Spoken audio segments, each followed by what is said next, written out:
We have cried in our despair that men desert for some trivial affair, or noisy insolent sport, beauty that we have won from bitterest hours.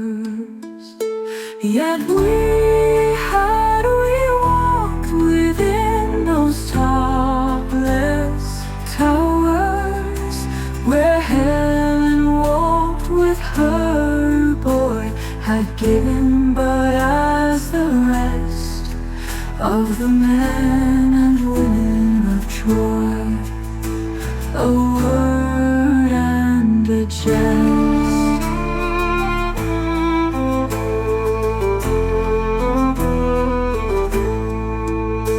A word and a jest.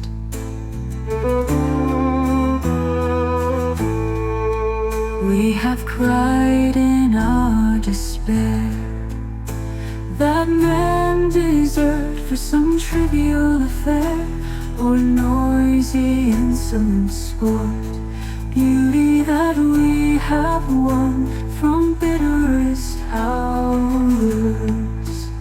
Yet we walked within those tallest towers, where Helen walked with her boy, had given but as the rest of the men